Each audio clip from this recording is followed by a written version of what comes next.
Hai guys, ketemu lagi nih sama kita dengan Good Pangan. Kali ini kita akan membahas beberapa faktor tentang sulitnya pengolahan umbi porang di Indonesia. Jika mengikuti berita perkembangan porang, hingga saat ini Indonesia sudah ratusan ton dan jalan puluhan tahun melakukan ekspor umbi porang.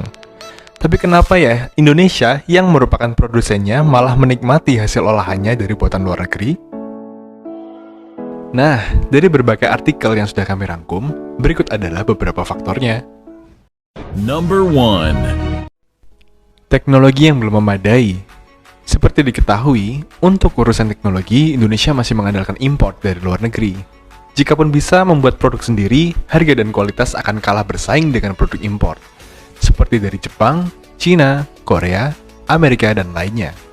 Hal ini juga berpengaruh terhadap sulitnya produksi porang menjadi olahan, seperti beras shirataki, mie shirataki, dan produk porang lainnya yang membutuhkan mesin khusus. Indonesia dalam pengolahan umbi porang masih di tahap chips dan tepung saja. Number 2.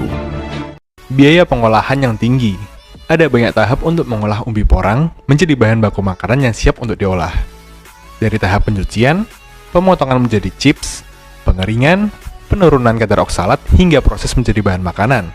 Pada proses ini memerlukan mesin-mesin khusus, seperti mesin untuk mencuci umbi, pemotong, pengering, pembuat tepung, dan mesin untuk mengolah menjadi produk makanan. Harga mesin-mesin tersebut relatif mahal. Yang termahal, mesin pembuat tepung yang satu unitnya berkisar ratusan juta hingga miliaran rupiah. Tidak heran, untuk mesinnya saja membutuhkan modal yang cukup besar, belum termasuk listrik, air, dan bahan lainnya yang dibutuhkan. Untuk menjadi pengusaha pengolah porang, tentu harus menyiapkan dana yang tidak sedikit. Number 3. Masyarakat yang masih asing dengan porang. Indonesia sudah puluhan tahun melakukan ekspor. Tapi karena minimnya informasi seputar porang, masyarakat umum jarang mengetahui apa itu porang. Bahkan masih ada yang menganggap tanaman ini sebagai makanan ular dan beracun. Number 4. Sulitnya menghilangkan kalsium oksalat. Dalam umbi porang, selain kandungan glukomanan yang tinggi, juga terdapat musuh yang sulit untuk ditaklukkan, yaitu kristal kalsium oksalat. Oksalat ini akan membuat gatal dan iritasi apabila terkena kulit, lidah, dan tenggorokan. Dan apabila dikonsumsi melebihi batas minimum, akan menyebabkan sakit pada pencernaan dan masalah serius pada ginjal. Menghilangkan kandungan oksalat ini tidak mudah.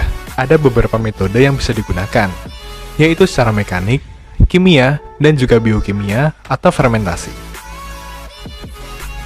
Ya, jadi itulah beberapa alasan kenapa porang di Indonesia masih cukup sulit untuk diolah. Diharapkan kedepannya, pemerintah bisa membantu dalam pengembangan potensi pengolahan porang. Tidak hanya mengekspor umbi dan chipsnya saja, tapi juga bisa mengekspor produk olahan lainnya. Jangan lupa untuk terus dukung channel kami dengan cara like, comment, subscribe, dan aktifkan loncengnya agar tidak ketinggalan info-info terbaru lainnya.